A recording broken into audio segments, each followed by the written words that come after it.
Deixe-me fazer uma pergunta simples. E se a figura mais importante das Escrituras já existisse antes mesmo do sol nascer? O livro de Enoque nos diz que o escolhido estava presente antes da fundação do mundo, e seu nome foi pronunciado diante do Senhor dos Espíritos antes de qualquer estrela brilhar. A maioria das pessoas assume que o Messias seria apenas um ser humano ungido por Deus. Mas a história revela algo muito maior, algo que desafia nossa compreensão tradicional. Nesta jornada, vamos caminhar em 3 passos claros. Primeiro, vamos descobrir quem é o escolhido segundo textos antigos esquecidos. Depois, vamos entender por que esse conhecimento foi preservado em lugares distantes e inesperados. E, finalmente, vamos questionar o que muda quando percebemos que Jesus usou um título que já existia séculos antes dele. E uma vez que entendemos essa primeira camada, a verdadeira história começa. O livro de Enoque fala de um ser que transcende o tempo. Ele não foi criado após Adão, nem após Abraão. Ele estava lá, no conselho divino, antes que qualquer montanha fosse formada. Enoque 48:3 afirma que o nome do escolhido foi invocado antes da criação do sol e das estrelas. Isso não é uma metáfora poética, é uma declaração teológica radical. Estamos diante de uma figura cósmica, não apenas de um libertador político ou militar. As escrituras judaicas antigas sugerem que Deus planejou a redenção desde o princípio, e o escolhido era parte central desse plano eterno. Isso desafia a visão comum de que o Messias seria simplesmente um descendente de Davi, um rei humano restaurando Israel. Enoque apresenta uma dimensão celestial. Há uma autoridade que vem de antes da história humana. Estudiosos debatem se essa figura é humana, angelical ou divina. Mas o texto é claro. O escolhido possui uma autoridade que ultrapassa qualquer reino terreno. Ele é chamado para julgar, para restaurar, para revelar segredos escondidos desde a fundação do mundo. Sua existência pré-criação sugere que a salvação não foi um plano de emergência, mas uma intenção original de Deus. Quando lemos isso, somos forçados a repensar o que esperamos de um Salvador. Não estamos falando de alguém que simplesmente aparece na história e muda as coisas. Estamos falando de alguém que estava no coração do plano divino antes que houvesse história. Isso transforma nossa compreensão de propósito, destino e redenção. O escolhido não é uma resposta tardia ao pecado humano. Ele é a resposta planejada desde sempre. E essa verdade nos leva a uma pergunta inevitável. Se esse ser existia antes de tudo, quem exatamente ele é? E por que o mundo esqueceu dele por tanto tempo? Mas o que vem a seguir vai te chocar ainda mais, porque a história desse livro antigo, esquecido por séculos, sobreviveu de uma forma que ninguém esperava. E quando ele foi redescoberto, tudo o que pensávamos sobre o judaísmo antigo e os evangelhos mudou para sempre. Capítulo 2. O livro perdido e reencontrado. A história do livro de Enoque é quase tão misteriosa quanto seu conteúdo. Durante séculos, esse texto desapareceu da tradição judaica e cristã ocidental.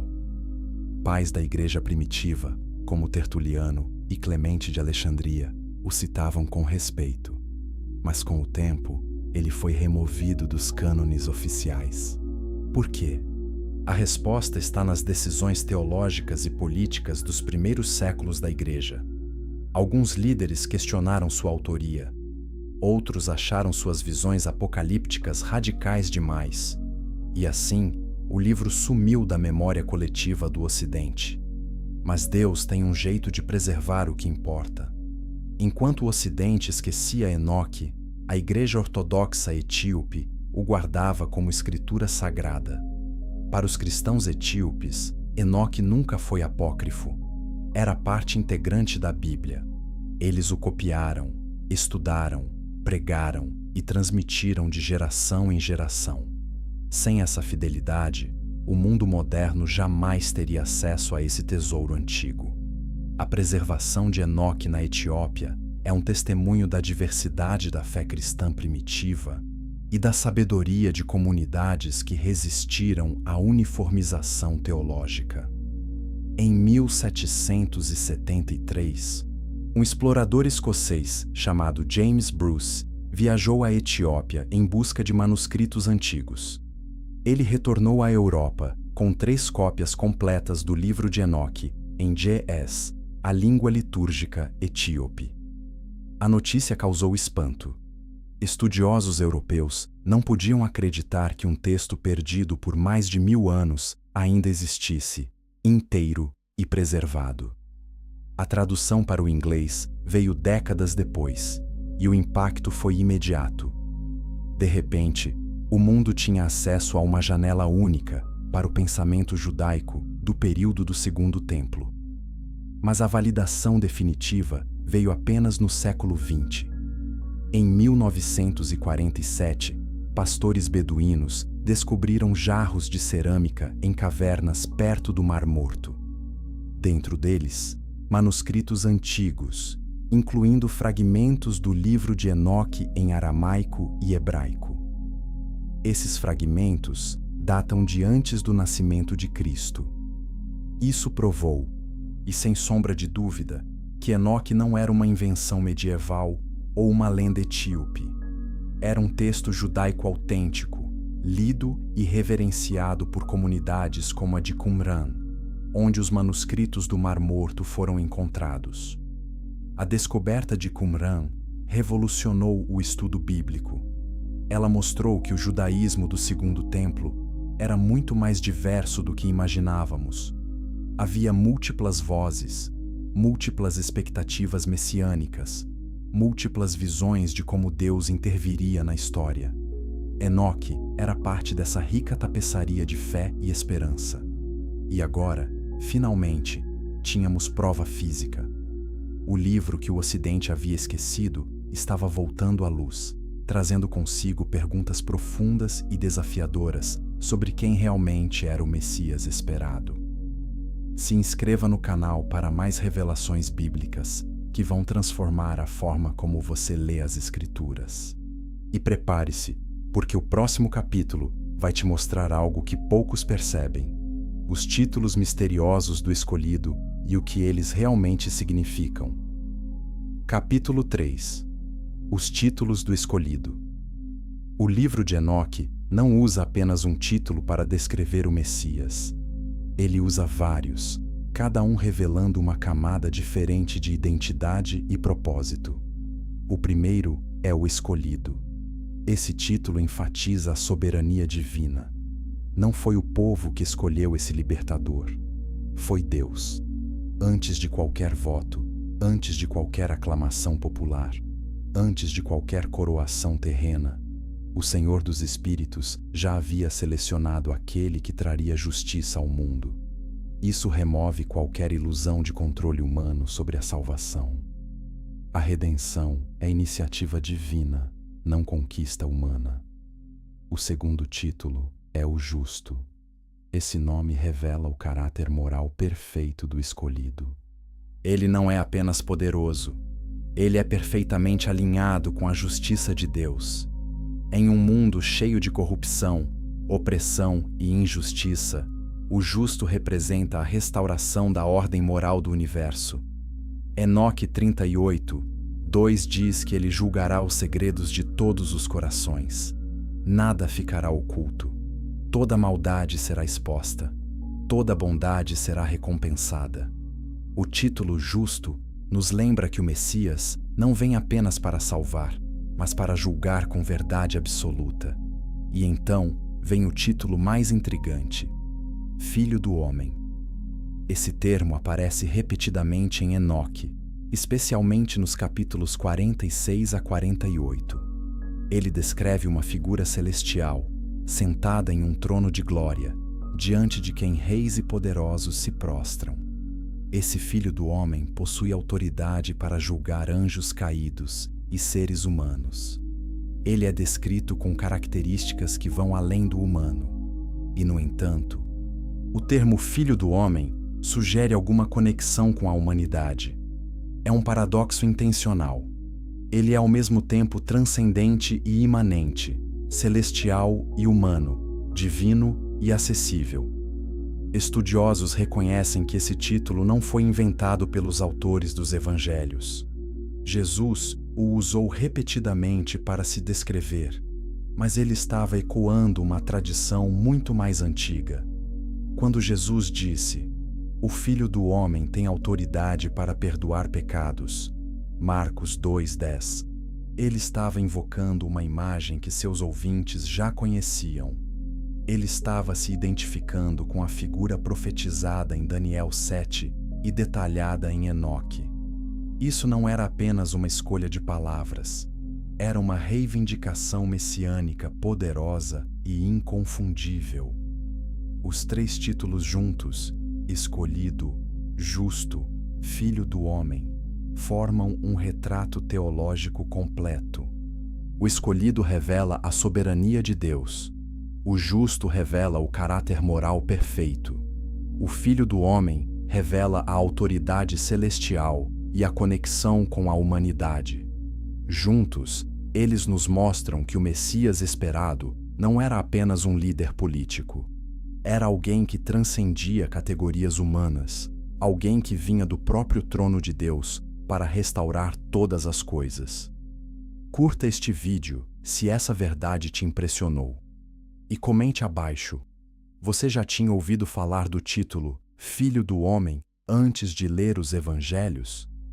Vamos continuar, porque o próximo capítulo vai te mostrar como Jesus usou esse título de uma forma que ninguém esperava. Capítulo 4. O Filho do Homem nos Evangelhos. Quando abrimos os Evangelhos, uma coisa fica imediatamente clara. Jesus amava chamar a si mesmo de Filho do Homem. Esse título aparece mais de 80 vezes nos 4 Evangelhos. É a forma mais comum pela qual Jesus se identificava publicamente. Mas por quê? Por que não Messias diretamente? Por que não filho de Davi ou rei de Israel? A resposta está na riqueza teológica e na ambiguidade estratégica do termo Filho do Homem. Ele carregava significados profundos, mas também permitia que Jesus revelasse sua identidade gradualmente, sem provocar reação política imediata. Em Marcos 2:10, Jesus declara: "O Filho do Homem tem autoridade na terra para perdoar pecados." Isso é uma afirmação radical. No judaísmo, apenas Deus perdoa pecados. Ao reivindicar essa autoridade, Jesus estava se colocando em uma posição de igualdade funcional com Deus. Mas ele fez isso usando um título que, à primeira vista, soa humilde. Ao Filho do Homem pode significar simplesmente ser humano. Mas para aqueles que conheciam Daniel e Enoque, o termo ecoava com autoridade celestial. Era humildade e majestade ao mesmo tempo. Em Mateus 24:30, Jesus profetiza: "Verão o Filho do Homem vindo sobre as nuvens do céu, com poder e grande glória." Aqui, ele cita diretamente Daniel 7:13, onde como o Filho do Homem, se aproxima do Ancião de Dias e recebe domínio eterno. Jesus estava dizendo aos seus ouvintes: aquela visão antiga de um libertador celestial, aquele ser descrito em textos apocalípticos como Enoque e Daniel, sou eu. Não era apenas uma esperança futura, era uma realidade presente, caminhando entre eles. Os líderes religiosos entenderam perfeitamente a reivindicação. Quando o sumo sacerdote perguntou a Jesus se ele era o Cristo, o Filho de Deus, o Jesus respondeu: "Eu sou. E vereis o Filho do Homem assentado à direita do Todo-Poderoso e vindo com as nuvens do céu." Marcos 14:62. Essa resposta foi considerada blasfêmia. Por quê? Porque Jesus estava se identificando com a figura divina de Daniel 7, a mesma figura exaltada descrita em Enoque. Ele não estava apenas dizendo que era o Messias. Ele estava dizendo que era o escolhido pré-existente, o justo celestial, o Filho do homem que julgaria o mundo. O que muitos cristãos não percebem é que esse título tinha raízes profundas no judaísmo do Segundo Templo. Não era linguagem nova, era linguagem antiga, carregada de expectativa, esperança e mistério. Jesus não inventou o conceito, ele o encarnou. Ele trouxe à realidade o que Enoque e Daniel haviam visto em visão. E isso nos leva a uma pergunta crucial: o que estava acontecendo no judaísmo da época que tornava essa linguagem tão poderosa? Para entender isso, precisamos mergulhar no mundo do Segundo Templo. Compartilhe este vídeo com alguém que precisa entender o verdadeiro significado de Filho do Homem. E fique ligado, porque o próximo capítulo vai te levar ao coração do judaísmo antigo, onde essas visões nasceram. Capítulo 5. O judaísmo do Segundo Templo. O período do Segundo Templo é um dos momentos mais fascinantes e complexos da história judaica. Ele começa por volta de 516 a.C., quando o templo foi reconstruído após o exílio babilônico, e termina em 70 d.C., quando os romanos o destruíram. Durante esses séculos, o povo judeu viveu sob o domínio de impérios estrangeiros: persas, gregos, seleucidas, ptolomeus e romanos. Cada dominação trouxe pressões culturais, religiosas e políticas. Mas também trouxe algo inesperado: uma explosão de literatura apocalíptica, de expectativas messiânicas e de reflexões teológicas profundas. Foi nesse contexto que textos como Daniel, Enoque, os Salmos de Salomão e outros escritos apocalípticos surgiram. Por quê? Porque o povo precisava de esperança. Eles viam injustiça, opressão, idolatria e sofrimento ao seu redor, e começaram a perguntar: quando Deus vai intervir? Quando a justiça será estabelecida? Quando o reino de Deus virá? As respostas vieram na forma de visões, sonhos e revelações. Deus mostraria a certos profetas e videntes o que estava por vir. E essas visões sempre incluíam uma figura central: um libertador, um juiz, um rei ungido. Mas não havia apenas uma expectativa messiânica. Havia várias. Alguns esperavam um Messias davídico, um rei guerreiro que expulsaria os romanos e restauraria o trono de Israel. Outros esperavam um Messias sacerdotal, um líder religioso puro que restauraria a adoração correta no templo. E outros ainda esperavam uma figura celestial, transcendente, que viria das nuvens para julgar o mundo e estabelecer o reino eterno de Deus. Enoque pertence a essa última tradição. E é exatamente por isso que ele foi tão importante para comunidades como a de Qumran, que vivia em expectativa apocalíptica constante. A descoberta dos manuscritos do Mar Morto confirmou que Enoque era lido, estudado e reverenciado por grupos judaicos antes de Cristo. Isso significa que quando Jesus apareceu usando o título Filho do Homem, ele estava entrando em uma conversa que já existia. Ele não estava criando uma nova teologia do nada. Ele estava cumprindo expectativas antigas, respondendo a perguntas que o povo vinha fazendo há séculos. E isso torna sua missão ainda mais impressionante. Ele não foi apenas um rabino itinerante. Ele foi a resposta divina a gerações de esperança e sofrimento. O judaísmo do Segundo Templo nos ensina que a fé não é estática. Ela evolui, se aprofunda, responde a novos desafios. As comunidades judaicas daquela época estavam lutando para entender como Deus poderia ser fiel às suas promessas em meio a tanto sofrimento.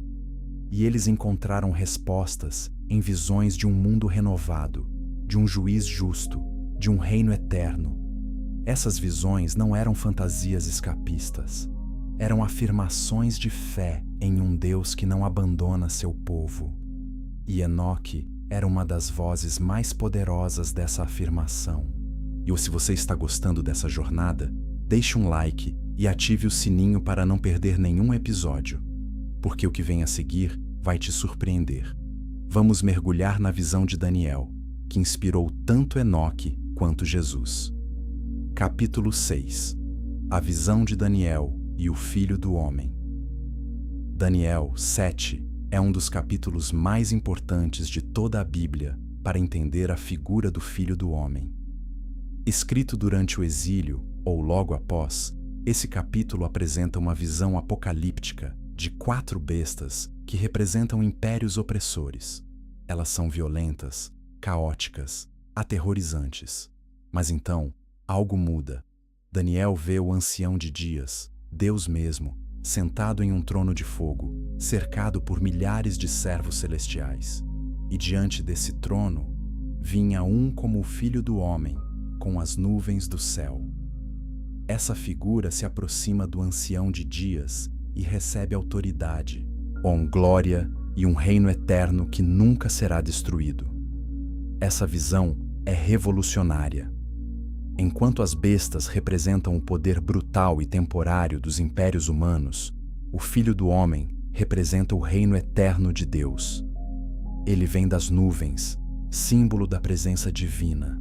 Ele recebe autoridade diretamente de Deus, e seu reino não é como os reinos humanos. Não será conquistado pela força, nem destruído pela guerra. Será estabelecido por decreto divino e durará para sempre.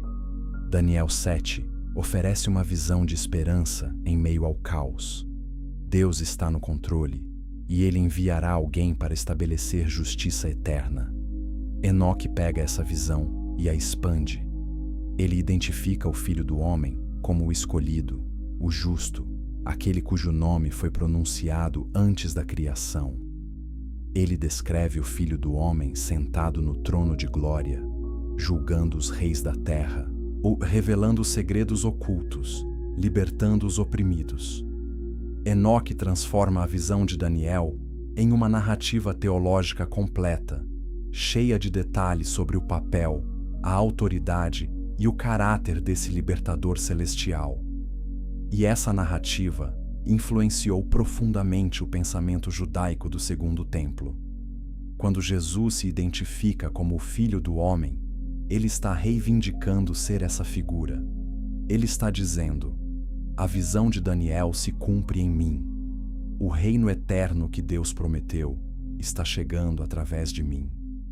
A autoridade celestial que o Filho do Homem recebeu é minha, e o julgamento que ele trará ao mundo será executado por mim.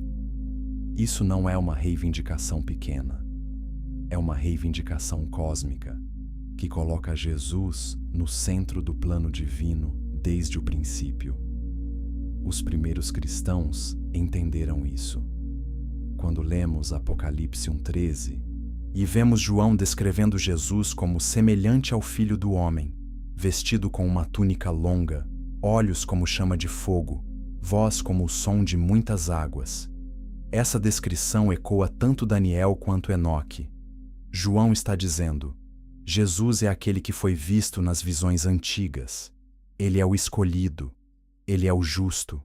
Ele é o Filho do Homem que virá em glória para julgar os vivos e os mortos.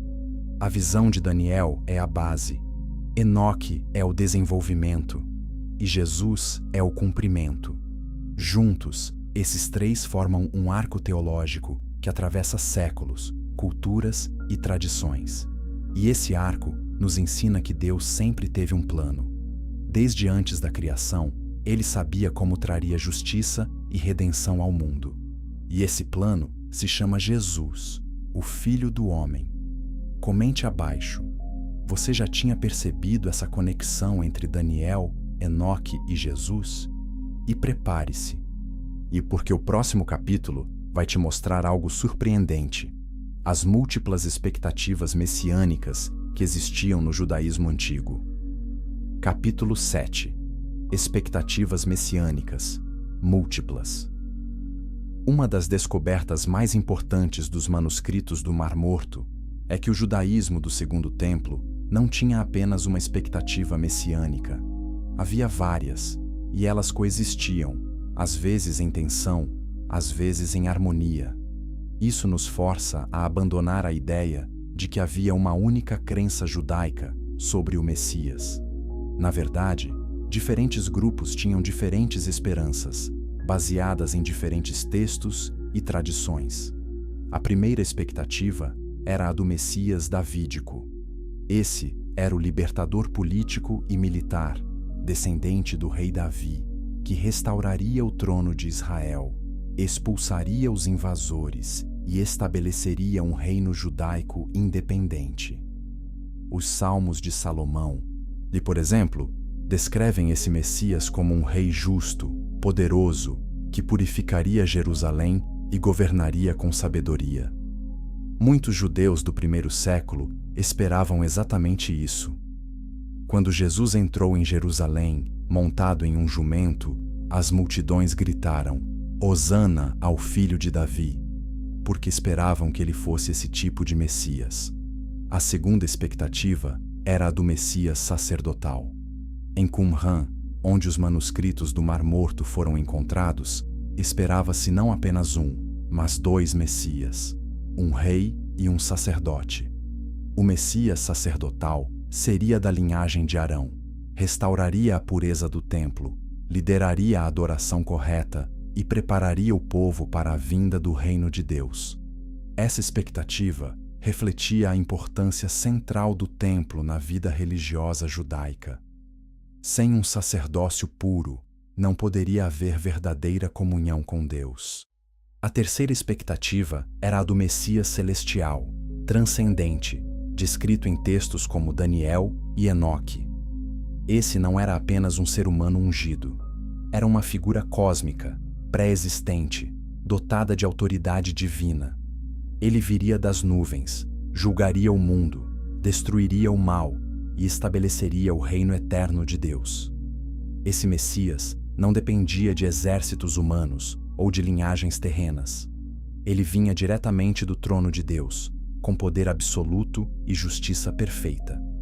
Jesus desafiou e cumpriu todas essas expectativas de formas inesperadas. Ele era da linhagem de Davi, mas rejeitou o papel de guerreiro militar. Ele purificou o templo, mas anunciou que seu próprio corpo era o verdadeiro templo. Ele usou o título Filho do Homem, identificando-se com a figura celestial de Daniel e Enoque, mas ao mesmo tempo se humilhou, serviu, sofreu e morreu. Ele redefiniu o que significava ser o Messias, combinando elementos de todas as expectativas, mas cumprindo-as de uma forma que ninguém previu. Isso explica por que muitos judeus do primeiro século não reconheceram Jesus como o Messias. Eles esperavam um libertador político imediato ou um sacerdote restaurador. Mas Jesus veio como servo sofredor, como cordeiro sacrificial, como filho do homem que primeiro devia sofrer antes de voltar em glória. Sua missão era mais profunda, mais radical, mais transformadora do que qualquer expectativa humana poderia antecipar. As múltiplas expectativas messiânicas nos ensinam que Deus muitas vezes trabalha além de nossas categorias. Ele cumpre promessas de formas que surpreendem, desafiam e transformam. E isso nos leva a uma pergunta importante: como sabemos que Enoque realmente era lido antes de Cristo? A resposta está em uma das maiores descobertas arqueológicas de todos os tempos. Inscreva-se no canal e compartilhe este vídeo com alguém que precisa entender a complexidade das expectativas messiânicas. E fique ligado, porque o próximo capítulo vai te levar às cavernas do Mar Morto. Capítulo 8. A descoberta dos manuscritos do Mar Morto. Em 1947, um jovem pastor beduíno chamado Muhammad ed-Dib estava procurando uma cabra perdida perto das falésias de Qumran, ao lado do Mar Morto. Ele jogou uma pedra em uma caverna e ouviu o som de cerâmica quebrando. Curioso, ele entrou e encontrou jarros antigos contendo rolos de pergaminho envoltos em linho. Ele não sabia, mas havia acabado de fazer uma das descobertas arqueológicas mais importantes da história. Aqueles pergaminhos eram os manuscritos do Mar Morto, textos judaicos escritos entre o terceiro século antes de Cristo e o primeiro século depois de Cristo. Nos anos seguintes, arqueólogos exploraram 11 cavernas na região de Qumran e recuperaram cerca de 900 manuscritos. Entre eles estavam cópias de quase todos os livros do Antigo Testamento, além de textos não bíblicos, regras comunitárias, comentários bíblicos e, sim, fragmentos do livro de Enoque. Esses fragmentos estavam em aramaico e hebraico, as línguas originais do texto, e eles datavam de antes do nascimento de Cristo. Isso provou, sem sombra de dúvida, que Enoque não era uma invenção cristã ou medieval. Era um texto judaico autêntico, lido e reverenciado por comunidades apocalípticas, como a de Qumran. A descoberta dos manuscritos do Mar Morto revolucionou o estudo do judaísmo do Segundo Templo. Antes de 1947, os estudiosos dependiam principalmente de textos gregos e de escritos rabínicos posteriores. Mas agora, pela primeira vez, eles tinham acesso direto às crenças, práticas e expectativas de judeus que viveram na época de Jesus. E o que descobriram foi surpreendente. O judaísmo era muito mais diverso do que se pensava. Havia múltiplas seitas, múltiplas interpretações das Escrituras, múltiplas esperanças messiânicas. Qumran era provavelmente o lar de uma comunidade essênia, um grupo judaico que vivia em separação do Templo de Jerusalém, que consideravam corrompido. Eles esperavam o fim dos tempos, a vinda de 2 Messias e a guerra final entre os filhos da luz e os filhos das trevas. E eles liam Enoque. Para eles, Enoque não era uma curiosidade marginal. Era uma fonte de revelação divina, uma janela para os segredos celestiais, uma confirmação de que Deus traria justiça em breve. A presença de Enoque em Qumran confirma que o conceito do Filho do Homem Celestial estava vivo no judaísmo do primeiro século. Quando Jesus usou esse título, ele não estava criando uma nova teologia. Ele estava se identificando com uma figura que seus ouvintes já conheciam através de textos como Enoque e Daniel. E isso torna suas reivindicações ainda mais poderosas. Ele não estava apenas dizendo, eu sou especial. Ele estava dizendo, eu sou aquele sobre quem os profetas escreveram, aquele que vocês têm esperado, aquele que virá em glória para julgar e reinar. A descoberta dos manuscritos do Mar Morto nos ensina que a Bíblia não existe em um vácuo. Ela foi escrita em contextos históricos e culturais específicos, e entender esses contextos enriquece nossa leitura das Escrituras. Enoque nos ajuda a entender o que Jesus quis dizer quando se chamou de Filho do Homem, e isso muda tudo. Deixe um like se essa história te impressionou. E comente. Você já ouviu falar dos manuscritos do Mar Morto antes? Agora vamos mergulhar ainda mais fundo e entender o verdadeiro significado dos títulos do escolhido. Capítulo 9. O significado dos títulos. Vamos voltar aos 3 títulos principais do escolhido: o escolhido, o justo e o Filho do Homem. Cada um carrega camadas de significado teológico, e juntos formam um retrato completo do Messias esperado. Comecemos com o escolhido. Esse título enfatiza a iniciativa divina. Deus não consultou conselhos humanos, não fez eleições, não pediu opiniões. Ele escolheu, e essa escolha foi feita antes da fundação do mundo. Enoque 48, 6 diz que o nome do escolhido foi invocado antes da criação do Sol e das estrelas. Isso significa que a redenção não é um plano B. É o plano A, decidido na eternidade, executado no tempo. Esse conceito desafia nossa tendência de pensar que controlamos nosso destino. A salvação não é conquista humana, é dom divino. Não é algo que alcançamos por esforço próprio. É algo que recebemos porque Deus, em sua soberania e amor, escolheu nos salvar através do escolhido. Isso deveria nos encher de humildade e gratidão. Não fomos nós que encontramos Deus. Foi Deus que nos encontrou, através daquele que Ele escolheu desde o princípio. O segundo título, O Justo, revela o caráter moral perfeito do Messias. Em um mundo cheio de injustiça, corrupção e opressão, o justo representa a restauração da ordem moral do universo. Enoque 38:2 diz que ele revelará os tesouros ocultos e julgará os segredos de todos. Nada ficará escondido. Toda injustiça será exposta. Todo ato de bondade será recompensado. O justo não é parcial, não aceita subornos, não favorece os poderosos. Ele julga com verdade absoluta, e sua justiça é a base de seu reino eterno. Isso nos desafia a viver com integridade. Se o justo revelará todos os segredos, então não há espaço para hipocrisia. Não há como esconder quem realmente somos. Mas isso também nos consola. Se o justo julgará com verdade, então todos os que foram injustiçados receberão justiça. Todos os que sofreram em silêncio serão vindicados. Todos os que foram oprimidos verão seus opressores julgados. O reino do justo é um reino onde a justiça finalmente prevalece.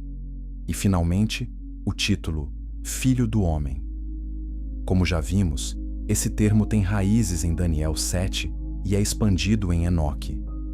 Ele descreve uma figura celestial dotada de autoridade divina que vem com as nuvens do céu para julgar e reinar. Mas por que filho do homem? Por que não filho de Deus diretamente? A resposta está no paradoxo que esse título carrega. Filho do homem sugere humanidade, acessibilidade, identificação com a raça humana. Mas no contexto de Daniel e Enoque, ele também sugere transcendência, autoridade celestial, origem divina. Jesus amava esse título porque ele capturava perfeitamente sua natureza dupla. Ele era plenamente humano, nascido de mulher, sujeito ao sofrimento, à fome, ao cansaço. Mas ele também era plenamente divino, dotado de autoridade para perdoar pecados, ressuscitar mortos, julgar o mundo. O título Filho do Homem permitia que Jesus revelasse ambos os aspectos de sua identidade de uma forma que convidava à reflexão, ao questionamento, à fé. Os três títulos juntos nos mostram quem é o Messias, escolhido por Deus, perfeitamente justo, celestialmente autorizado e humanamente acessível. E essa visão transforma nossa compreensão de quem Jesus é e por que ele veio. Compartilhe este vídeo com alguém que precisa entender a profundidade dos títulos de Cristo. E continue conosco, porque o próximo capítulo vai te mostrar como Enoque influencia nossa leitura da Bíblia até hoje. Capítulo 10. A influência de Enoque na interpretação bíblica. Entender o livro de Enoque não é apenas um exercício de curiosidade histórica. É uma ferramenta poderosa para enriquecer nossa leitura do Novo Testamento. Muitas passagens que parecem obscuras ou enigmáticas ganham nova luz quando conhecemos os textos apocalípticos que os autores do Novo Testamento conheciam e citavam. Enoque é um desses textos, e sua influência pode ser vista em várias partes da Bíblia. Judas 1:14-15 cita diretamente Enoque. Eis que veio o Senhor com suas santas miríades, para fazer juízo contra todos. Essa citação vem de Enoque 1:9. Judas estava familiarizado com Enoque e o considerava uma fonte confiável de revelação profética. Isso não significa que Enoque é a escritura canônica para todos os cristãos, mas significa que os primeiros cristãos o liam, o respeitavam e viam nele verdade divina. Pedro, em sua segunda carta, menciona anjos que pecaram e foram lançados no Tártaro. 2 Pedro 2, 4. De onde vem essa ideia?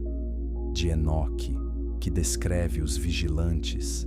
É anjos caídos que se rebelaram contra Deus, corromperam a humanidade e foram aprisionados até o dia do julgamento. Essa narrativa está em Enoque 6 a 10 e ajuda a explicar referências enigmáticas em Gênesis 6, 1 a 4 sobre os filhos de Deus, que se casaram com as filhas dos homens. Apocalipse está cheio de imagens que ecoam. Enoque, o trono de Deus, os 4 seres viventes, os anjos que executam julgamento, o livro dos vivos. João, o autor do Apocalipse, estava claramente familiarizado com a literatura apocalíptica judaica, incluindo Enoque. Reconhecer essas conexões nos ajuda a entender o simbolismo e a mensagem do Apocalipse com mais profundidade. Mas talvez a influência mais importante de Enoque seja a forma como ele molda nossa compreensão do título Filho do Homem. Sem Enoque, poderíamos ler os Evangelhos e pensar que Jesus estava apenas se referindo à sua humanidade. Mas com Enoque, entendemos que ele estava reivindicando uma identidade celestial, pré-existente, divina. Ele estava se identificando com o escolhido, o justo, aquele que viria em glória para julgar o mundo. Estudar Enoque também nos ensina a humildade teológica. Nos lembra que o cristianismo não surgiu em um vácuo. Ele tem raízes profundas no judaísmo do Segundo Templo, em textos, tradições e expectativas que já existiam. Jesus não inventou a fé. Ele cumpriu promessas antigas. Ele respondeu a esperanças milenares. Ele encarnou visões que profetas e videntes tinham visto séculos antes. Isso enriquece nossa fé. Não estamos seguindo uma religião inventada por homens. Estamos seguindo o cumprimento de um plano divino que começou antes da criação do mundo. E quanto mais entendemos esse plano através de textos como Enoque, mais profunda se torna nossa adoração, nossa gratidão e nossa confiança em Deus. Inscreva-se no canal para mais revelações bíblicas que vão transformar sua leitura das Escrituras. E agora, prepare-se para o capítulo final, onde vamos explorar por que Enoque desapareceu e o que isso nos ensina sobre esperança. Capítulo 11. O desaparecimento e a esperança eterna. Por que o livro de Enoque desapareceu da tradição cristã ocidental? A resposta está nas decisões teológicas dos primeiros séculos da Igreja. Enquanto alguns líderes, como Tertuliano e Clemente, citavam Enoque com respeito, outros começaram a questionar sua autoria e autoridade. No IV século, Jerônimo, a tradutor da Vulgata Latina, rejeitou Enoque como não canônico. Agostinho seguiu a mesma linha, e gradualmente o livro foi esquecido no Ocidente. Mas Deus nunca desperdiça nada. Enquanto o Ocidente esquecia, a Igreja Ortodoxa Etíope preservava Enoque como escritura sagrada. Para eles, Enoque sempre foi parte integrante da Bíblia, lido em liturgias, estudado por teólogos, transmitido de geração em geração. E foi graças a essa fidelidade que o mundo moderno pôde redescobrir esse tesouro antigo. A história de Enoque nos ensina que Deus trabalha através de comunidades diversas. Não há uma única tradição cristã que possua toda a verdade. Deus usa diferentes culturas, diferentes línguas, diferentes perspectivas para preservar e revelar aspectos de sua vontade. A Igreja Etíope nos deu um presente inestimável ao guardar Enoque. E isso nos desafia a valorizar a diversidade do corpo de Cristo. Mas além da história, qual é a mensagem central de Enoque? É esperança. Esperança de que Deus não esqueceu seu povo. Esperança de que a justiça virá. Esperança de que a história está se movendo em direção a um fim glorioso, onde o mal será destruído e o bem reinará para sempre. Enoque foi escrito em tempos de opressão, injustiça e sofrimento. E sua mensagem era clara: aguentem firmes, porque o escolhido virá. O justo estabelecerá seu reino. O Filho do Homem julgará com verdade. Essa mensagem continua relevante hoje. Vivemos em um mundo cheio de injustiça, sofrimento e caos. Mas a visão de Enoque nos lembra que Deus está no controle. A história não é aleatória. Ela se move em direção ao cumprimento do plano divino. E no centro desse plano está o escolhido, Jesus Cristo, o Filho do Homem, que virá em glória para restaurar todas as coisas. Quando lemos Enoque, não estamos apenas estudando um texto antigo. Estamos nos conectando com gerações de crentes que esperaram, sofreram e confiaram. Estamos nos juntando a uma corrente de fé que atravessa milênios. E estamos sendo lembrados de que nossa esperança não está em governos, exércitos ou sistemas humanos. Nossa esperança está no escolhido, aquele cujo nome foi pronunciado antes da criação, aquele que veio, morreu, ressuscitou e voltará em glória. Comente abaixo como essa jornada através de Enoque transformou sua compreensão de Jesus. E compartilhe este vídeo com alguém que precisa de esperança hoje. Porque no final, é disso que trata Enoque. Esperança inabalável em um Deus que nunca falha, que sempre cumpre suas promessas e que enviou o escolhido para nos salvar. E essa verdade, meu amigo, nunca envelhece. Ela é tão relevante hoje quanto era há 2000 anos e continuará sendo até o dia em que o Filho do Homem voltar com as nuvens do céu, em poder e grande glória.